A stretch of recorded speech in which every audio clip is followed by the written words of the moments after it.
सर्वप्रथम वीतराग प्रभु महावीर के पावन चरण कमलों में कोटि कोटि वंदन। परम श्रद्धेय, परम वंदनीय, परम आराध्य पूज्य आचार्य भगवंत उपाध्याय गुरुदेव के पावन चरण कमलों में कोटि कोटि वंदन।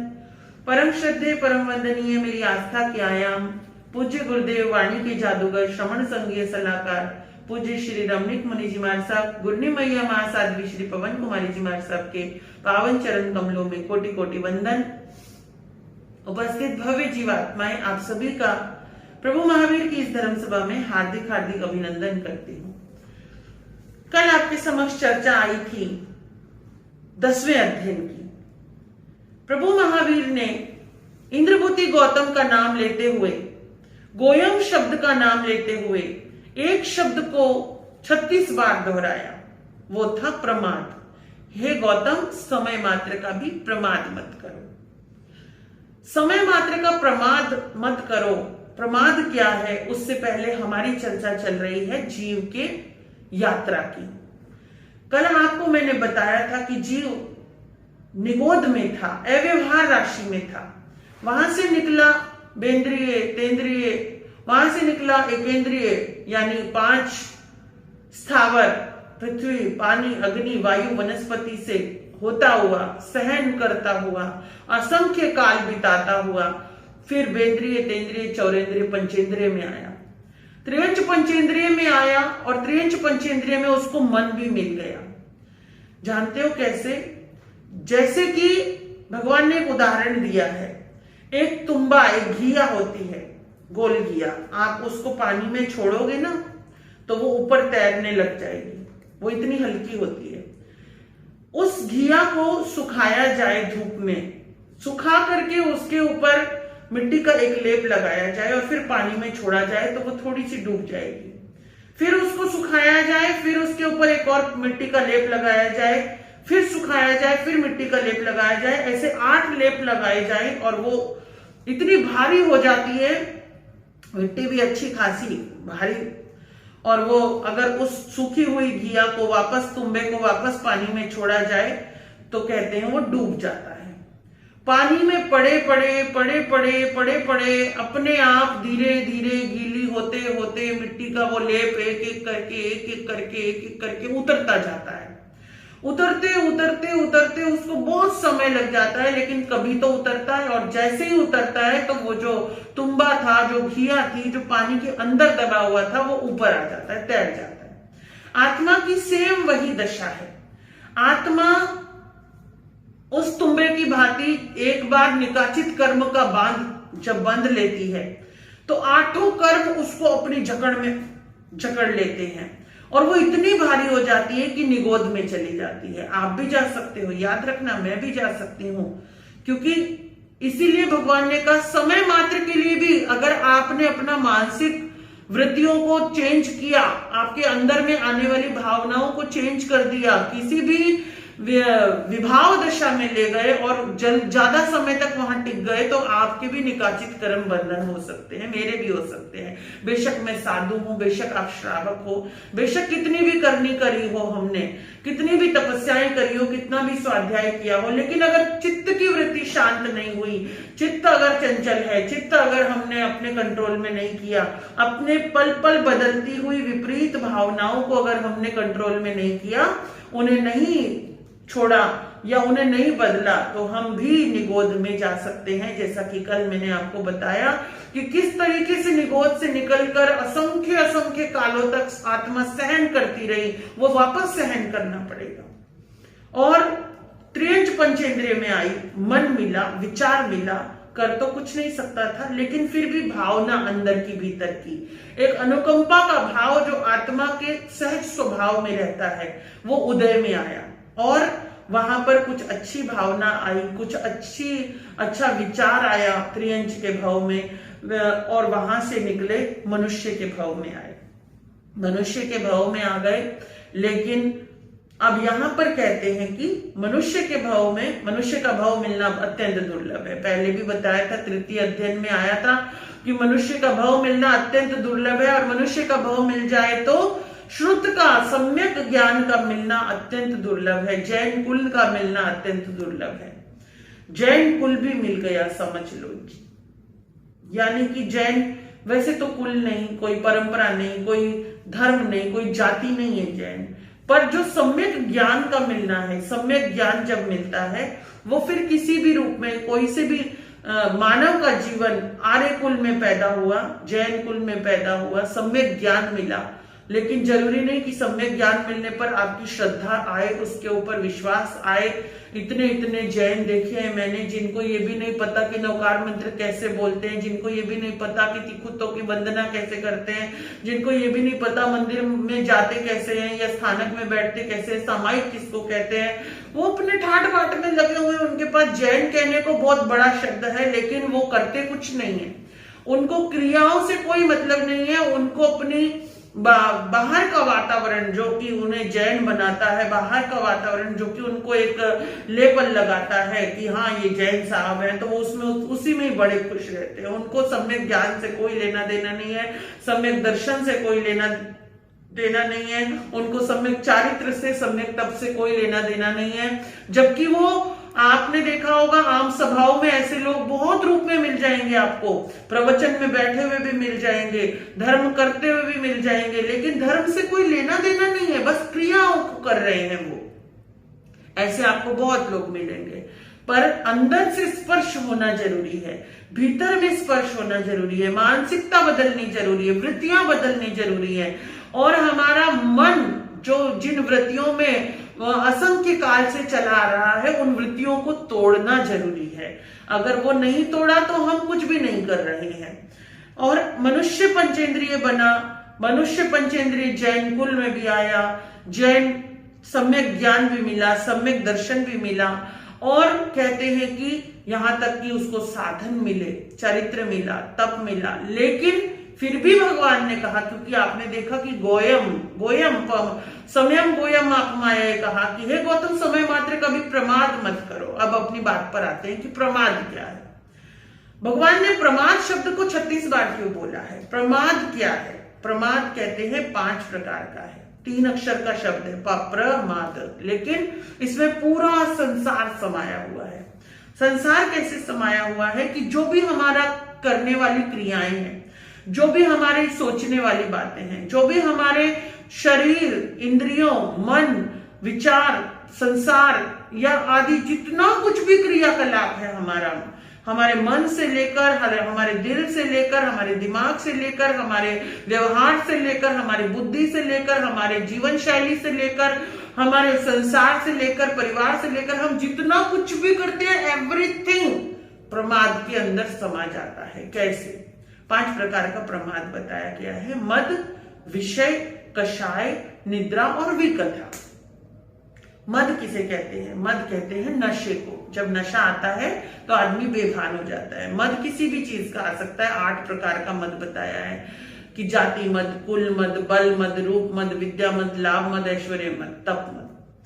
तो जाति का, यानी कि आपको तो बड़ा अहंकार होता है कि हम कौन है, हम तो जैन है भाई, हम तो बहुत श्रेष्ठ कुल में उत्पन्न हुए हैं। तो ये भी कहीं ना कहीं एक तरीके का नशा है और प्रमाद है।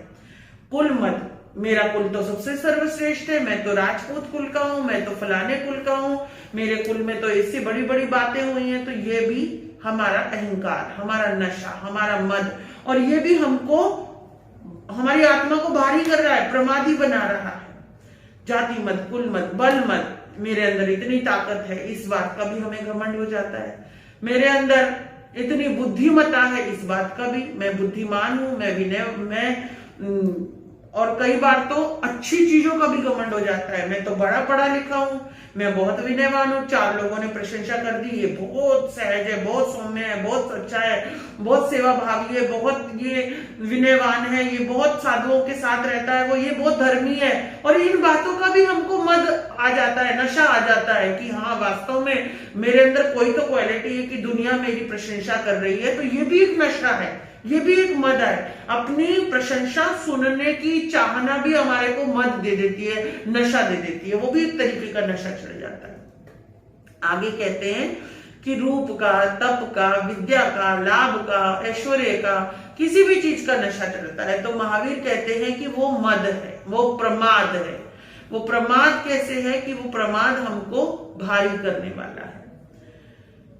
आगे कहते हैं मद विषय, 5 इंद्रियां मिली हैं, है ना, श्रोत, चक्षु, घ्राण, रस और स्पर्श।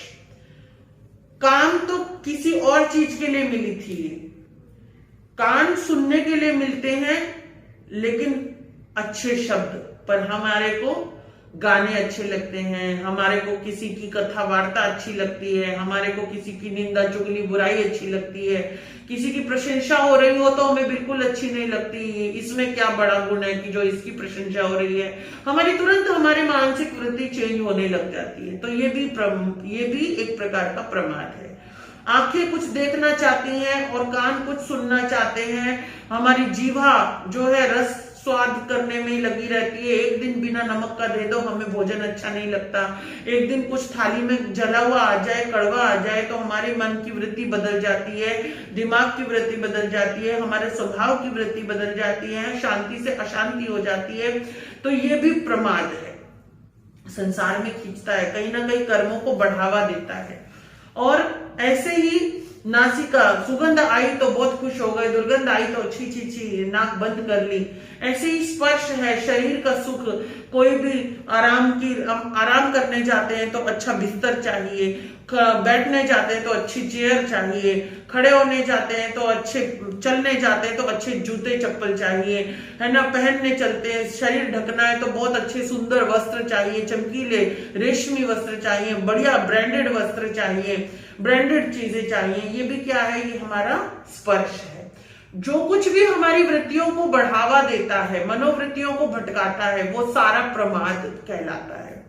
स्पर्श और ये 5 इंद्रियों के 23 विषय 240 विकार हैं। ये तो खैर डिटेल में बहुत लंबा चौड़ा आ जाएगा, लेकिन हमारे जो विषय है वो भी प्रमाद पैदा करता है आत्मा में।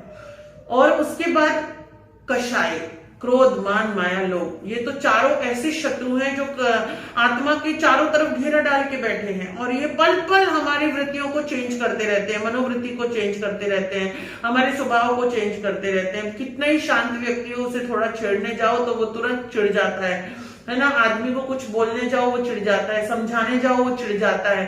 तो कैसे चिढ़ने में गुस्सा आने लगता है, और गुस्से में क्रोध की स्थिति उत्पन्न हो जाती है, और थोड़ा सा कुछ भी अच्छा मिला तो मान आ जाता है, थोड़ा कुछ भी, थोड़े से मुंह से अच्छे शब्द निकला, एक डायलॉग अच्छा निकला जिसकी किसी ने प्रशंसा कर दी, उसी में अभिमान आ जाता है। माया, कब कैसे कहां क्या करता रहूं, खोपड़ी हमारी चलती रहती है, किस तरीके से खुद को श्रेष्ठ बताऊं, खुद को श्रेष्ठ जताऊं, खुद को श्रेष्ठ बनाऊं, खुद को दुनिया की नजरों में बस मेरी अच्छी छवि आनी चाहिए, उस अच्छी छवि को बनाने के चक्कर में हम निरंतर कपट माया में ही लगे रहते हैं। धर्म भी करते हैं तो वहां भी कपट माया होती है, तपस्या भी करते हैं तो उसमें भी छल कपट माया आ जाती है, संयम पालते हैं तो वहां भी छल कपट माया आ जाती है। कहां कहां बचेगा, मनोवृत्ति है ये, है ना। और इसीलिए कहते हैं कि कषायों को देखते रहो और उनसे दूर होने का कोशिश करते रहो। और लोभ तो पापों का बाप है, लोभ तो प्रवृत्ति में क्षण क्षण बढ़ता रहता है। यहाँ बैठकर मैं प्रवचन कर रही हूं तो ये भी मेरा एक लोभ है, प्रवचन अच्छा जाएगा वो भी मेरा एक लोभ है, प्रवचन अच्छा तैयार करूं वो भी मेरा एक लोभ है। जाने कितने डीप में चले जाते हैं हम अपनी प्रवृत्तियों में, स्वयं को शांत नहीं रख सकते, स्वयं को एकांत नहीं रख सकते। तो और निरंतर कषायों की जकड़ में हम अपने आप को स्वयं ही जकड़ते रहते हैं, कोई दूसरा नहीं जकड़ सकता, हम स्वयं ही उसके अंदर बंधन में अपने गले में खुद ही फंदा डाल के हम उसे कसते रहते हैं। तो ये भी प्रमाद है। मद विषय कषाय, निद्रा, सोने के तरीके, कैसे आदमी सोता है, सोते सोते भी कर्म बांधता है प्रभु ने कहा।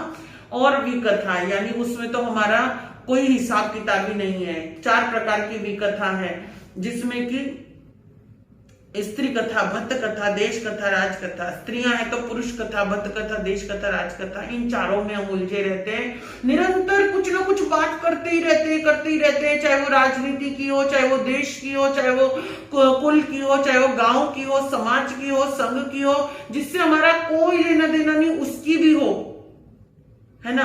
तो हम इन प्रवृत्तियों में, और कुछ नहीं मिला तो भोजन की बातें करते रहते हैं, भोजन अच्छा बना, भोजन बेकार बना, क्या भोजन बनाना है, ये भोजन बनाना है, वो भोजन बनाना है। और फिर और नजरें तो हमारी इतनी चंचल हैं कि हमारी आंखों के सामने बस एक सीन आना चाहिए, छोटा सा, कोई सुंदर स्त्री निकल जाए, कोई छोटी लड़की निकल जाए, कोई बड़ी लड़की निकल जाए, कोई ऐसा पोज आ जाए सामने कि कोई चित्र आ जाए तो हमारा मन चंचल हो जाता है। तो ये मन की प्रवृत्तियां हैं, तो ये हमारे को प्रमाद की ओर ढकेलती हैं। प्रमाद यानी कि हम कुछ समय तक अपना भान भूल जाते हैं, उतने समय तक अपना भान भूल जाते हैं, हम पता नहीं दुष्प्रवृत्तियों में ही लगे रहते हैं। तो इसलिए भगवान ने कहा कि ये 5 स्थान जो हैं वो प्रमाद के हैं। तो आपने सुना कि पूरा संसार इनमें समा जाता है। हम जो कुछ भी कर रहे हैं, XYZ जो कुछ भी सोच रहे हैं, जो कुछ भी कर रहे हैं, तो ऐसे में अपने संयम का साधन, अपने अप्रमत्तता का साधन, अप्रमत्तता किसको बोलेंगे कि मैं अगर संयम भी पाल रहा हूं तो वो किसी लालचवश, किसी लोभवश मोक्ष जाने के लिए, कर्म खपाने के लिए नहीं पालना है। केवल आत्मा की प्रवृत्तियों को शांत करने के लिए, मन की वृत्तियों को सहज स्वभाव में लाने के लिए करना है। खुद को देखना है, खुद का चिंतन करना है, खुद को शांत करना है, खुद को जज करना है, खुद को ही निरंतर जागरूक करते रहना है, वो अप्रमत्त अवस्था आती है। तो यहाँ पर भगवान ने इसीलिए प्रमाद को कहा कि 36 बार कहा कि समय मात्र का प्रमाद भी आपको कहाँ ले जाएगा, निगोद में ले जाएगा, त्रियंच में ले जाएगा, वो एकेंद्रिय विकलेंद्रियों में ले जाएगा, एकेंद्रिय में ले जाएगा। तो आपको प्रमाद से बचना है और आत्मार्थी बनना है। ये 10वें अध्ययन में प्रभु ने फरमाया है। आगे क्या चर्चा चलती है आपको जैसा समय होगा वैसा बताने की कोशिश करूंगी। इतना कहते हुए ओम शांति, ओम।